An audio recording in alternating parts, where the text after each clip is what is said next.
Welcome back, folks. Today I'm going to do a quick review on Carol O'Connell's book Judas Child. It's not a very long book, it's only 410 pages thereabouts. It's an interesting story about a serial killer. It's the first one of O'Connell's books I've read.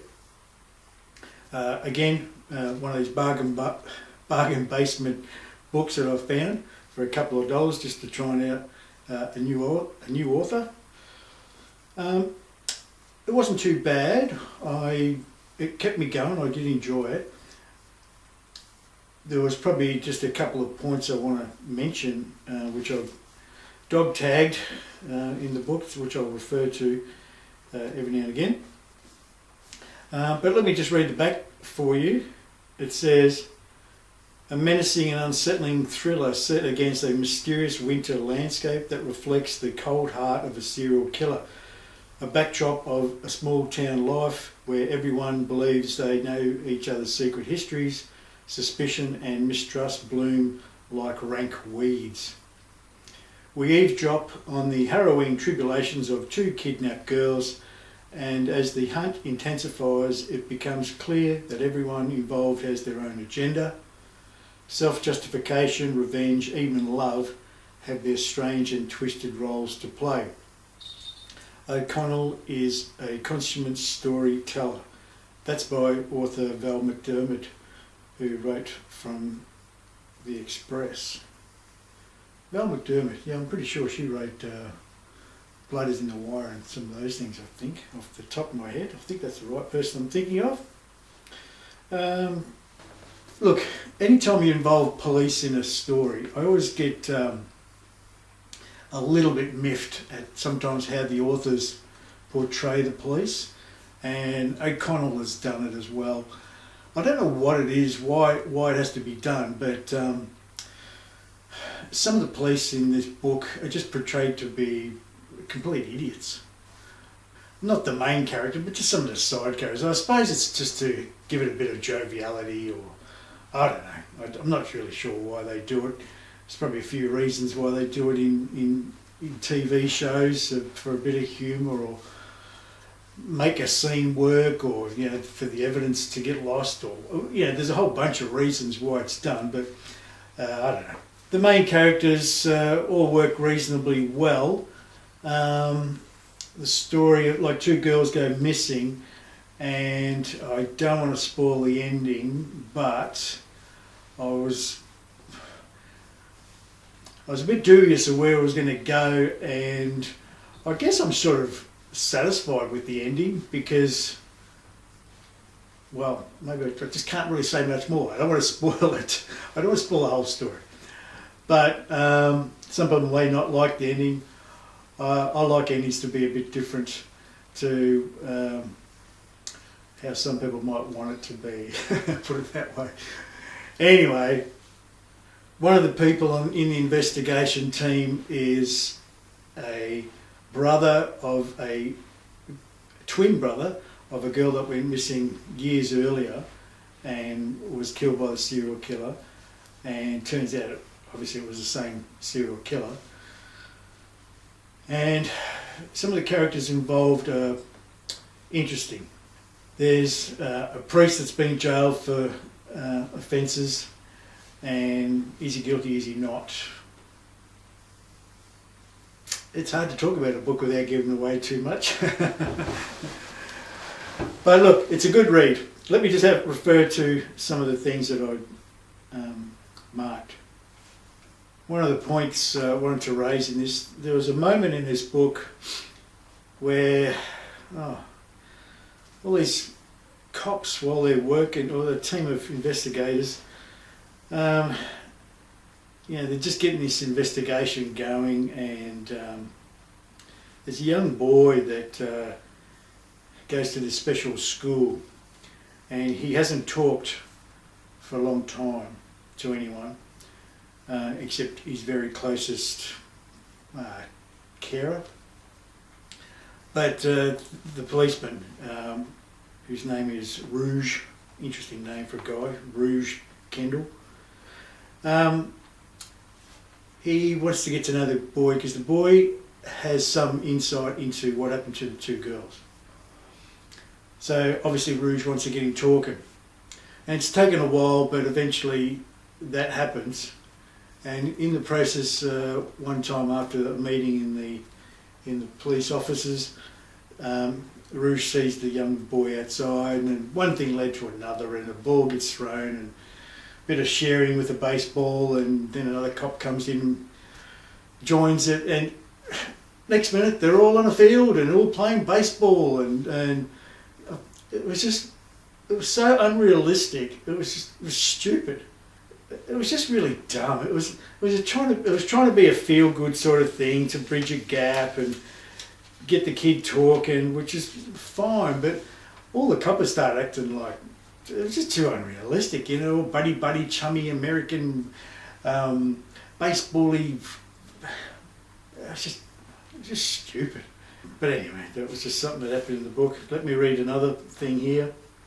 There was a reference to a dog in this story where the girls are. So the girls have been kidnapped and they're being kept in a place. And there's a dog, a mistreated dog that the kidnapper also had, and didn't treat it very well. So if you don't like animal mistreatment, you might not like this book to some degree. It is only in a small passage. There is reference to it a couple of times, but you probably won't like how the dog's treated. And yeah, it's sort of. I'm a dog person. I like dogs, and look, it didn't put me off or anything, but I just didn't like reading about it, to be honest. It's something I've noticed in some police sort of stories, crime story books. It sort of goes along with what I mentioned before about making police look like idiots. Well, there is another section here that I remembered where they're searching a house for something in particular, and just the way they go about it, and then they find it, and how they acknowledge that they find it, and you know, all happy that they found it. I'm thinking, it's just not how it happens. These are people that have been in the job for a while. I'm sure they've searched things before, and there is a procedure when you find things and how you document things, and it just wasn't that way at all, and it was just silly. It was very childish, and just portrayed the police to be completely inept and acting like a little kid, and that's just, you know, found a seashell that was hidden in the sand. I just found it too unrealistic, and again, I'm not sure why police are portrayed like that in crime stories, especially when authors sometimes go to a lot of trouble to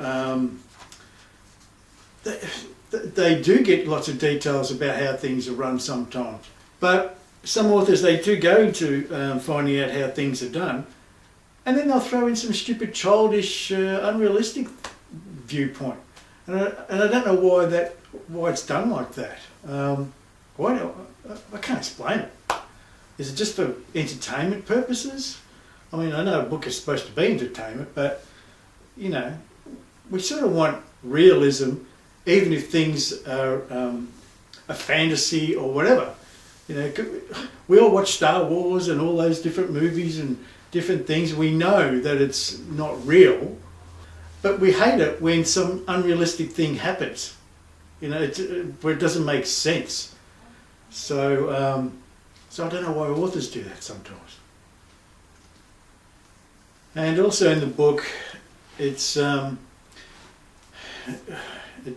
it goes off into tangents with touching on religious aspects of one of the characters, and there is some religion in it as far as there's a priest involved, and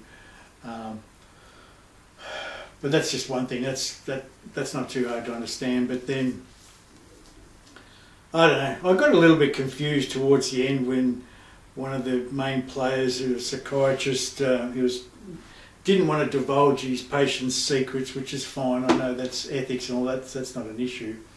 But there's a point where where for the safety of people's lives you can't always keep everything to yourself. Especially if you know that you might be in your last moments of your own life. What are you going to lose? You know, so people think badly of you, but if you've saved someone's life, then it can't be too bad. But some people have got a strong viewpoint on that, and they will not be shifted in their views of their ethics and morality. So there was a lot of talk about patience and confidentiality, and because there's two brothers involved, and in the story that is, and different patients, and a niece is helping the police, and because she's got an insight into pedophiles, and she's got her own secrets. She grew up in the same town and so forth, and she's got secrets about how she got a scar on her face, and eventually that does come out. But some of the characters, I started getting a little bit confused with some of the storyline. There was just too much going on, and sometimes there was a similarity in the types of names and the type of character, like the person. And I was thinking, oh, was that guy talking about that before, or was that the other one? And maybe it's just me, but I got a little bit lost there for probably about 3/4 of the way through. I got a little bit lost, and maybe I wasn't concentrated enough, or I was tired, but it all came back in the end. But that was just me. But look, it was okay. The story's not bad. It is worth a read, especially for the price I paid for it. I don't know what other work Carol O'Connell has written. I don't know. I'll try to put a picture of what she looks like at some point. But look, it's not a bad story. In fact, actually at the start of the book it might tell me. Yes, well, she's definitely written other books. I can see that here. By this story, she's only written 4 others by the looks of it. And this book itself was written back in 99, so 25 years ago. So I don't know how many books she's written since then and how prolific she has been. But anyway, look, worth a read. I'm glad I read it. Wasn't a bad story. Only a couple of minor issues I had with it. But I gave it a 7 out of 10. I suppose, yeah, 7 is probably a good number. So worth a read, worth having in the collection, and I would probably read another one of hers. So that's my review of Judas Child. Thanks for joining me. See you next time.